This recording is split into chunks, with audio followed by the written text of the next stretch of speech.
Shrimati Lakshmi madam ಅವರು ಕೂಡ ವೇದಿಕೆ ಮೇಲೆ ಆಸೀನರಾಗಬೇಕಾಗಿ ಅವರು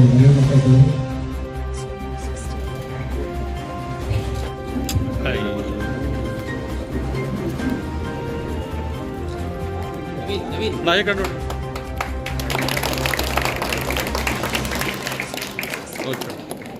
ಎಷ್ಟು ಅಭಿವೃದ್ಧಿನ ತರ್ತಾರೆ ಅಂತಂದ್ರೆ ಅವರೇ ನೇರವಾಗಿ ಹೋಗಿ ಮುಖ್ಯಮಂತ್ರಿಗಳ ಜೊತೆ ಸಚಿವರ ಜೊತೆ ಸಂಬಂಧಪಟ್ಟ ಅಧಿಕಾರಿ ಇವತ್ತು ಈ ಕಾರ್ಯಕ್ರಮ ಒಂದು ಉದ್ಘಾಟನೆ ಮಾಡಿದ್ದಾರೆ. ನಮ್ಮ ಶಾಸಕರು ಹೇಳ್ತಾ ಇದ್ದಾರೆ, ಬಹಳ ಖುಷಿ ಆಗ್ತಾ ಇದೆ.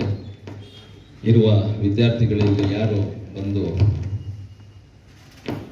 ಒಳ್ಳೆ ಕೆಲಸ ಮಾಡಿ ಮತ್ತೆ ದೊಡ್ಡವರಾಗಿ ಮತ್ತೆ ಸಮಾಜಕ್ಕೆ ಒಳ್ಳೆ ಕೆಲಸ ಮಾಡಬೇಕು ಅಂತ ಏನು ಒಂದು ಸೂಚನೆ ಕೊಡ್ತಾ ಇದ್ದಾರೆ, ಅದು ಒಳ್ಳೇದು ಅಂತ ನನಗೂ ಅನ್ಸುತ್ತೆ. ಯಾಕಂದ್ರೆ ಡಾಕ್ಟರ್ B.R. ಅಂಬೇಡ್ಕರ್ ಅವರು ಹೇಳಿದ್ರು, ಏನು ಒಂದು ವಿದ್ಯೆ ಅಂತ ಏನು ಒಂದು ಹೇಳಿದ್ರು, ಸಂಘಟನೆ ಅಂತ ಏನು ಹೇಳ್ತಾರೆ, ಸಂಘಟನೆಗಿಂತ ಫಸ್ಟು ವಿದ್ಯಾಭ್ಯಾಸ ಬಂದರೆ ಇನ್ನು ಮಿಕ್ಕಿದ್ದೆಲ್ಲ ಅದ್ರ ಪಾಡಿಗೆ ಎಲ್ಲ ಅದೇ ಬರುತ್ತೆ. ಮಾಡ್ತಾ ಇದೆ ಕರ್ನಾಟಕ ರಾಜ್ಯ ಅದರಲ್ಲಿ ಕೇಂದ್ರ ಸರ್ಕಾರ ಅದರಲ್ಲಿ ಎಲ್ಲ ಒಳ್ಳೇದಾಗಲಿ, ಜನಕ್ಕೆ ಒಳ್ಳೇದಾಗಲಿ ಅಂತ ಕೇಳಕ್ಕೆ ಇಷ್ಟಪಡ್ತೀನಿ. ಕೇಂದ್ರದಿಂದ ಏನು ಅನುದಾನ ಬರುತ್ತೋ ನಿಮ್ಮ ಸಹಕಾರನೂ ಬೇಕಾಗುತ್ತೆ ಮಾಡೋಕ್ಕೆ. ಬೂದಿಕೋಟೆಯಲ್ಲಿ ಹೇಳಿದ್ರು, ಮಲ್ಲೇಶ್ ಅಣ್ಣ ನನ್ನ ಸಂಸದರಾಗಿದ್ದಾರೆ, ಒಳ್ಳೆ ಇದಕ್ಕೆ ಇದು ಮಾಡಿ ಅಂತ. ಆದರೆ ಈ ರೋಡು ಸ್ಟೇಟ್ ಹೈವೇ ಆಗುತ್ತೆ, ಅದಕ್ಕೆ ನಿಮ್ಮದೇ ಆಗುತ್ತೆ ಕೊಡುಗೆ. ನಾವು ನಾವೇನಾದ್ರೂ ಇದ್ರೆ ಸ್ಟೇಟ್ ಹೈವೇನ ಅಪ್ಗ್ರೇಡ್ ಮಾಡ್ಬೋದು ನ್ಯಾಷನಲ್ ಹೈವೇಸ್ಗೆ. ಅದಕ್ಕೆ ದಯವಿಟ್ಟು ಈ ಬೂದಿಕೋಟೆ ರಸ್ತೆ ನೀವೇ ಅಭಿವೃದ್ಧಿ ಮಾಡಬೇಕು, ಅದು ನಿಮ್ಮ ಕರ್ತವ್ಯ ಅಂತ ನಾವು ಹೇಳಕ್ಕೆ ಇಷ್ಟಪಡ್ತೀನಿ. ರಾಜಕೀಯ ಆಗೋಗಿದೆ, ಎಲೆಕ್ಷನ್ಸ್ ಆಗೋಗಿದೆ, ಅಭಿವೃದ್ಧಿ ಹಾದಿಯಲ್ಲಿ ನೋಡೋಣ. ದಯವಿಟ್ಟು ಹೋದ ಎಲೆಕ್ಷನ್ ಅಲ್ಲಿ ನಾವಿಬ್ಬರು ಪ್ರತಿಸ್ಪರ್ಧಿ, ಆದರೆ ಇವಾಗ ಬೇರೆ ಒಂದು ಅವಕಾಶ ಬಂದಿದೆ. ದಯವಿಟ್ಟು ನೀವು ಸಹಕಾರ ಮಾಡಿ. ನೀವು ಊರುಗಳಲ್ಲಿ ಕಿತ್ತಾಟ ಮಾಡ್ಕೊಳಕ್ಕೆ ಹೋಗ್ಬೇಡಿ, ಅದೊಂದು ಹೇಳಕ್ಕೆ ಇಷ್ಟಪಡ್ತೀನಿ. ಆ ಪಾರ್ಟಿ ಈ ಪಾರ್ಟಿ ಅಂತ ಬೇಡ, ಅಭಿವೃದ್ಧಿ ಹಾದಿಯಲ್ಲಿ ಹೋಗೋಣ. ಯಾಕಂದ್ರೆ 2000 ನೆಕ್ಸ್ಟ್ ಇನ್ನು 5 ವರ್ಷಕ್ಕೆ 3ನೇ ಸ್ಥಾನಕ್ಕೆ ತರಬೇಕು. ನಮ್ಮ ದೇಶ ಮುಖ್ಯ ಫಸ್ಟ್. ಈ ಗಲಾಟೆಗಳು ಅವು ಇವು ಮಾಡಿಕೊಂಡು ಇನ್ನು ಹಿಂದೆ ಹೋಗೋದು ಬೇಡ. ನಾವು ದಯವಿಟ್ಟು ಒಂದು ಅರ್ಥ ಮಾಡ್ಕೊಳ್ಳಿ ಜನ, ಯಾರು ಶಾಶ್ವತವಾಗಿರಲ್ಲ. ಈಗ ಸುಮ್ಮನೆ ಕಿತ್ತಾಡ್ಕೊಂಡು ಇದು ನಮ್ಮ ಪಾರ್ಟಿ, ಇದು ನನ್ನ ಕೆಲಸ, ಇದು ನನಗೆ ಓಟ್ ಹಾಕಿಲ್ಲ, ನಿನ್ಗೆ ಓಟ್ ಹಾಕಿಲ್ಲ ಅಂತೆಲ್ಲ ಮರ್ತೋಗಿ ಅಭಿವೃದ್ಧಿ ಹಾದಿಯಲ್ಲಿ ಹೋಗೋಣ. ಅದರಲ್ಲಿ ನಮ್ಮ ಶಾಸಕರು ಸಹಕಾರ ಇರುತ್ತೆ ಅಂತ ನಾನು ನಂಬಿದ್ದೀನಿ. ಬೇರೆ ಶಾಸಕರೆಲ್ಲ ಆವಾಗಲೇ ನಮಗೆ ಫೋನ್ ಮಾಡಿ ಮಾತಾಡಿದ್ದಾರೆ. ಇವರು ನಮಗಿನ್ನ ಮಾತಾಡಿಲ್ಲ, ಬಟ್ ಡೈರೆಕ್ಟಾಗಿ ಸಿಕ್ಕಿ ನಮ್ಮ ಸಹಕಾರ ಇರುತ್ತೆ ಅಂತ ಹೇಳಿದ್ದಾರೆ. ದಯವಿಟ್ಟು ಆ ಹಾದಿಯಲ್ಲಿ ಹೋಗೋಣ ಅಂತ ಹೇಳ್ತಾ ನಾನು 2 ಮಾತು ಮುಗಿಸ್ತಾ ಇದ್ದೀನಿ. ಜೈ ಹಿಂದ್, ಜೈ ಕರ್ನಾಟಕ. ಮುಖ್ಯಮಂತ್ರಿ ಆಗಿರ್ತಕ್ಕಂಥ ಸನ್ಮಾನ್ಯ ಸಿದ್ದರಾಮಣ್ಣವರು, ಸಮಾಜ ಕಲ್ಯಾಣ ಮಂತ್ರಿ ಆಗಿರ್ತಕ್ಕಂಥ ಮಹದೇವಪ್ಪನವರ ಆಶಯದಂತೆ ಬೂದಿಕೋಟೆಯಲ್ಲಿ ಸುಮಾರು 2 ಕೋಟಿ ರೂಪಾಯಿ ವೆಚ್ಚದ ಸಾರ್ವಜನಿಕ ವಿದ್ಯಾರ್ಥಿ ನಿಲಯದ ಈ ಬೂದಿಕೋಟೆಯಲ್ಲಿ ಬಡವ ಮಕ್ಕಳಿಗಾಗಿ, ದಲಿತ ಮಕ್ಕಳಿಗಾಗಿ, ಎಲ್ಲ ಸಮುದಾಯದ ಮಕ್ಕಳಿಗೆ ವಿದ್ಯಾಭ್ಯಾಸವನ್ನು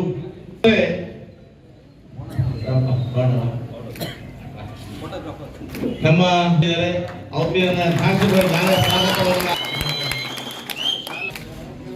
ಮತ್ತು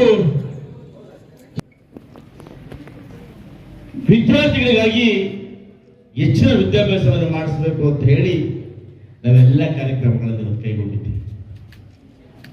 ಬಹುಶಃ ಈ ವಿದ್ಯಾರ್ಥಿನಿಯ ಗ್ರಾಮೀಣ ಭಾಗದ ವಿದ್ಯಾರ್ಥಿಗಳಿಗೆ ಬಹಳಷ್ಟು ಅನುಕೂಲ ಆಗ್ತದೆ.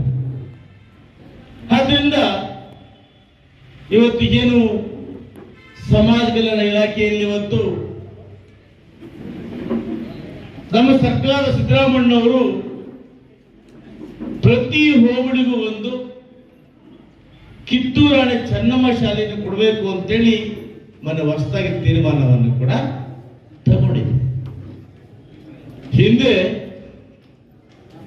13ರಿಂದ 18 ಅವಧಿಯಲ್ಲಿ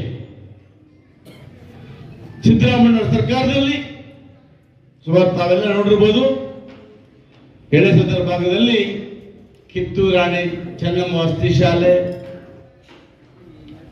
ಆಮೇಲೆ ದೇವರಾಜ ಅರಸು ವಸತಿ ಶಾಲೆ, ಮೊರಾರ್ಜಿ ದೇಸಾಯಿ ವಸತಿ ಶಾಲೆ, ಜನರಲ್ ಹಾಸ್ಟೆಲ್, ಹೆಣ್ಣು ಮಕ್ಕಳ ಹಾಸ್ಟೆಲ್ ಇವೆಲ್ಲವನ್ನು ಕೂಡ ನಿರ್ಮಾಣ ಮಾಡಿರ್ತಕ್ಕಂಥದ್ದು ತಮ್ಮೆಲ್ಲರ ಕಣ್ಣು ಮುಂದೆ ಇದೆ. ಇವತ್ತು ಹಾಗೆ ಅವರು ಹೇಳ್ತಾರೆ ಅಭಿವೃದ್ಧಿ ಕಾರ್ಯಗಳಾಗಿಲ್ಲ ಅಂತ. ಇವತ್ತು ಈ 1 ವರ್ಷದಲ್ಲಿ ಸುಮಾರು 200 ಕೋಟಿಗಳಿಗೂ ಮೇಲ್ಪಟ್ಟಾಗ ಬಂದಿದ್ದೇನೆ.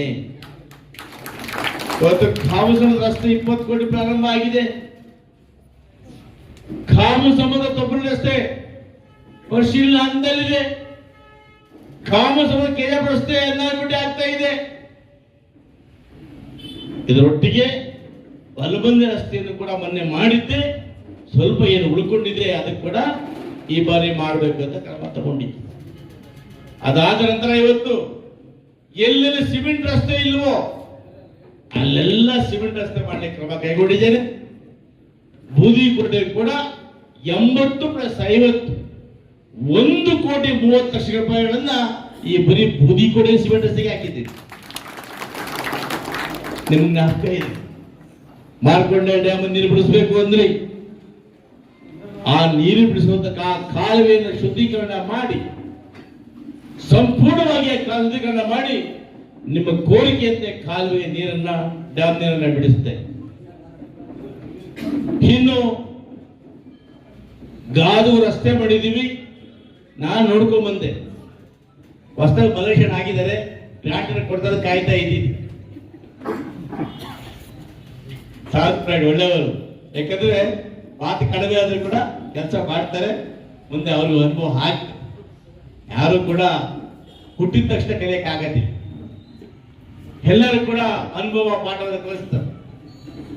ವಿದ್ಯಾವಂತರಿದ್ದಾರೆ, ಮುಂದೆ ಕೂಡ ಕೇಂದ್ರ ಸರ್ಕಾರದಲ್ಲಿ ಒಂದು ಅನುದಾನವನ್ನು ತರಲಿಕ್ಕೆ ಅವರು ಕೂಡ ಪ್ರಾಮಾಣಿಕ ಪ್ರಯತ್ನ ಮಾಡಿ ಅವರೊಟ್ಟಿಗೆ ಅಭಿವೃದ್ಧಿ ವಿಚಾರದಲ್ಲಿ ಯಾವುದೇ ರಾಜಕೀಯ ಇಲ್ಲ.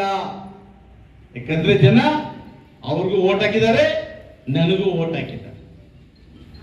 ಹಾಗಾಗಿ ಅಭಿವೃದ್ಧಿಯನ್ನ ಯಾರ್ಯಾರು ಮಾಡಿದ್ರು ಕೂಡ, ಎಷ್ಟಾರು ಬದಲು ಮಾಡಿದ್ರು ಕೂಡ ಸ್ವಾಗತ ಮಾಡ್ತಾರೆ.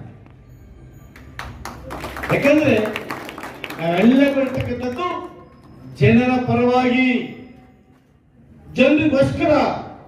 ಹೀಗಾಗಿ